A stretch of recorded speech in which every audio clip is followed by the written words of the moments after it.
Benarkah ada hubungan khusus di balik perintah pemindahan koper itu? Direktorat Tindak Pidana Narkoba Bareskrim Polri mengungkap bahwa koper berwarna putih berisi narkoba milik AKBP Didik disimpan di rumah seorang poluan, Aibda Dianita Agustina. Bisa Kapolres Bima terjerat kasus narkoba, penggantinya yang udah pernah kasus narkoba. Kok bisa ya? Pak Kapolri, membersihkan ruangan itu harus pakai lap yang bersih, bukan lap yang kotor, Pak. Kok bisa gitu ya? Kenapa polisi di mata masyarakat citranya buruk? Nah, kenapa? Karena polisi itu sekarang paling busuk. Ada kasat narkoba, jadi bandar narkoba, dan positif narkoba. Terus lu masih kaget? Lu tuh pada tinggal di negara bagian mana sih? Kok masih pada kaget sama bidik-bidik? Kan emang begitu siklusnya nih. Dari oknum jadi bandar, turun ke pengedar, turun lagi ke pemakai, pemakainya ditangkap sama oknum. Jadi oknumnya dapat double, dari bandar dapat, dari nangkep dapat. Emang kayak gitu, emang kalau nggak gitu gimana cara balik modalnya? Coba itu sawahnya kejual. Nggak usah pada sosok kaget dah. Makanya orang paling kocak adalah pemakai. Karena lu tuh cuma jadi ternak bahan pencetak uang para oknum. Makanya nggak usah pakai begitu dah. Lu cuma jadi bahan pencetak doang. Yang kayak oknum, lu makainya doang nggak seberapa lu. Habis duit lu. Kalau emang mau berantas narkoba, caranya berantas tuh oknum-oknum tuh. Emang dia yang jadi bandarnya. Kalian tahu ini siapa? Ya, tepat sekali, salah satu bandar narkotika terbesar di wilayah Bima maupun Tompu, terkhususnya Nusa Tenggara Barat. Beliau ini adalah salah satu penyogok hingga pemasok daripada narkotika tersebut. Beliau sempat bekerja sama dengan oknum Kasat maupun Kapolres Bima Kota yang sekarang paling diburu oleh pihak kepolisian. Namun untuk sekarang jejaknya tidak terdeteksi. Entah jejaknya yang tidak terdeteksi atau memang pada dasarnya kantong beliau yang terlalu berisi. Ups, kelewatan ketua. Kasat narkoba pakai narkoba. Tolong. Kok bisa sih kasat narkoba pakai narkoba? Itu sama aja kayak tim SAR tapi hilang gitu. Maksudnya gini loh, tukang gali kubur aja, kalaupun mati nggak ngubur sendiri. Tapi kita positif aja teman-teman, mungkin polisi itu sayang sama kita. Mungkin dia mikirnya aja daripada dipakai sama masyarakat, mungkin dipakai aku gitu. Ini ada hadiah buat bapak polisi. Nah ini hadiah buat bapak-bapak polisi. Ini fungsinya buat apa? Biar bapak kalau misalnya berangkat nih dari rumah nih pengen dinas, jalan set, ngeliat cermin, ngaca dulu set.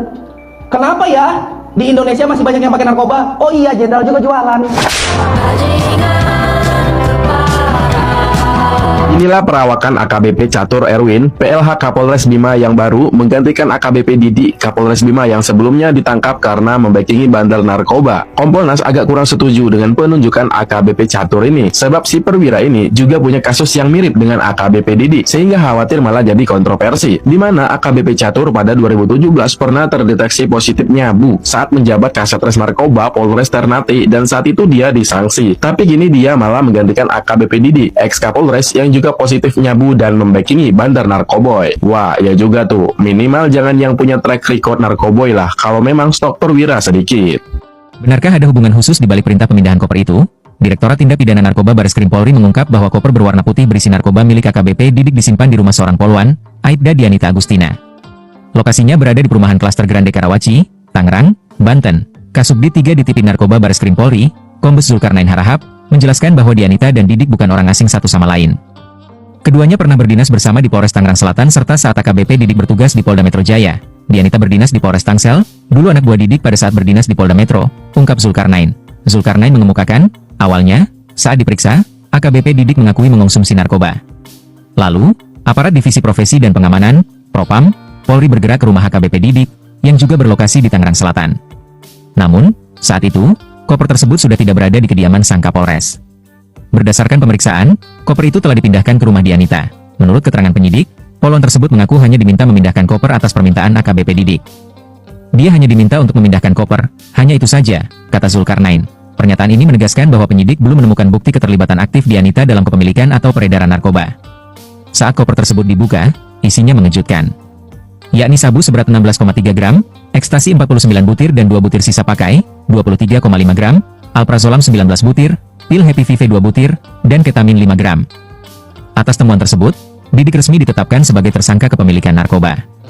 Ia disangka melanggar pasal 609 ayat 2, huruf AUU nomor 1 tahun 2023 tentang KUHP JOUU nomor 1 tahun 2026 tentang penyesuaian pidana serta pasal 62 UU nomor 5 tahun 1997 tentang psikotropika. Secara hukum, penyidik menegaskan posisi Dianita saat ini sebatas pihak yang diminta memindahkan dan menyimpan koper.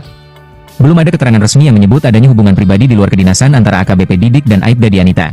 Skandal Kapolres Bima Kota AKBP Didik Putra Kuncoro, yang kini telah dicopot dari jabatannya, terungkap setelah anak buahnya, yakni AKP Malaungi, mantan Kasat Reserse Narkoba Polres Bima Kota, bernyanyi. Melalui kuasa hukumnya, Asmuni, ia membeberkan dugaan aliran dana dari bandar narkoba bernama Koko Erwin ke atasannya, yakni AKBP Didik selaku Kapolres. Disebutkan, uang 1 miliar rupiah diserahkan secara tunai kepada Kapolres melalui ajudannya.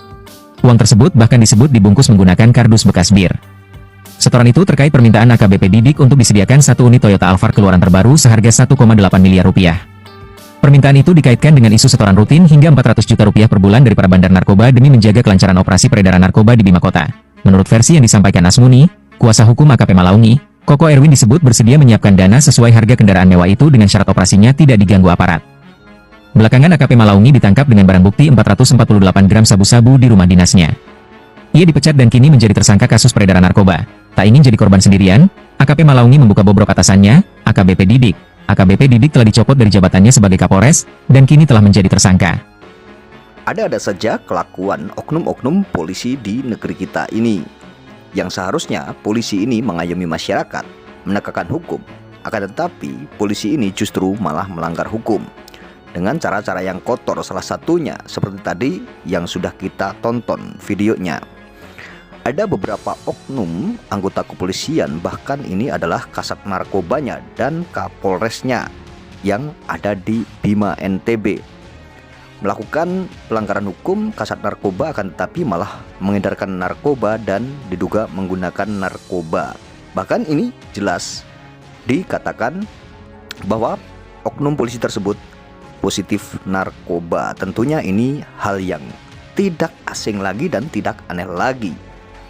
Ada beberapa hal tentunya yang sudah kita tahu di beberapa tahun yang lalu. Ada seorang Kapolda yaitu Teddy Minahasa juga terlibat narkoba atau tersandung narkoba, bahkan menjadi bandar besar narkoba. Hingga saat ini Teddy Minahasa sudah divonis hukuman yaitu hukum seumur hidup. Dan ini tentunya bukan hal yang baru saja yang dilakukan oleh oknum-oknum atau anggota kepolisian yang telah menyalahgunakan wewenangnya sebagai penegak hukum yang seharusnya mengayomi masyarakat, melindungi masyarakat, dan memberantas narkoba agar tidak terdampak ke masyarakat atau tidak beredar luas ke masyarakat. Tetapi ini justru malah menjadi bandar dan mengedarkan, tentunya hal tersebut akan beredar ke masyarakat. Ini bukan melindungi masyarakat, tentunya ini akan membunuh masyarakat atau akan menghancurkan masa depan masyarakat. Dan tentunya hal ini menjadi hal yang sangat buruk sekali untuk penegak hukum di negeri kita ini. Karena penegak hukum salah satu ini yang harusnya memberantas narkoba, memberantas hal-hal contohnya ini yang akan menghancurkan anak bangsa atau menghancurkan generasi muda kita yang nantinya akan terpapar dengan narkoba. Bisa kita bayangkan berapa juta orang per tahun yang terpapar narkoba.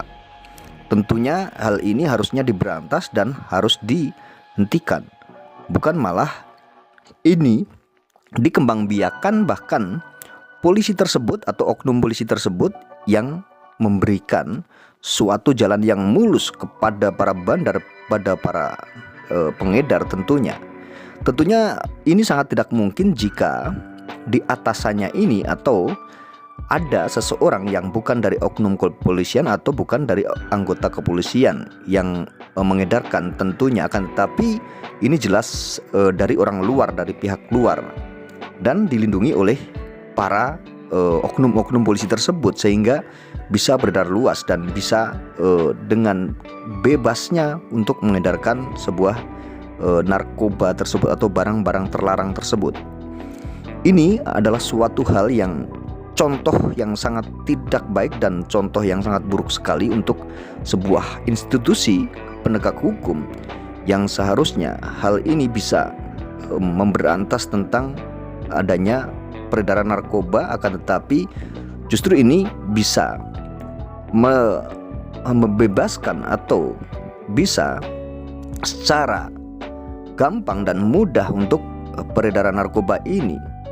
Dan tidak mungkin tidak, ini adalah pihak luar yang mengedarkan narkoba atau peredaran narkoba ini sehingga masuk dan bisa dikuasai oleh oknum polisi dan bisa dimiliki oleh oknum polisi tersebut. Tentunya pasti ada pihak-pihak luar yang mengendalikan juga. Dan yang mengendalikan pihak luar tentunya ada backing atau ada para anggota kepolisian atau oknum kepolisian yang bekerja juga ikut membackingi hal ini sehingga mereka pihak luar bisa bekerja secara luasa atau bisa mengedarkan secara luasa. Tentunya hal ini bisa menjadi contoh para anggota kepolisian agar tidak terjadi hal ini. Karena jika ini terus terjadi tentunya institusi kepolisian ini akan sangat buruk sekali di mata masyarakat jika ada hal yang seperti ini terus-menerus. Bagaimana dengan Kapolri? Tindakannya atau bagaimana Kapolri mengatur semua ini dan apakah hal ini tidak ada pengawasan khusus di tubuh Polri ya tentang atau di bidang kasat narkoba ini atau di bidang narkoba ini? Karena hal ini bisa menjadi hal yang mungkin kita bisa tahu beberapa hal atau beberapa kasus pernah ada juga sering terjadi tentang narkoba ini disalahgunakan oleh anggotanya sendiri ya. Ini paling banyak sekali dari kasat narkoba atau dari satuan narkoba sendiri. Dari satuan narkoba ini sering sekali ada penyelewengan atau penyalahgunaan, salah satunya jika mereka mengamankan sebuah barang bukti atau merampas barang bukti dari para bandar narkoba, mereka justru mengambil barang bukti tersebut dan menyembunyikan barang bukti tersebut. Contohnya Teddy Minahasa juga pernah melakukan hal tersebut hingga Teddy Minahasa divonis bersalah dan diganjar hukuman seumur hidup.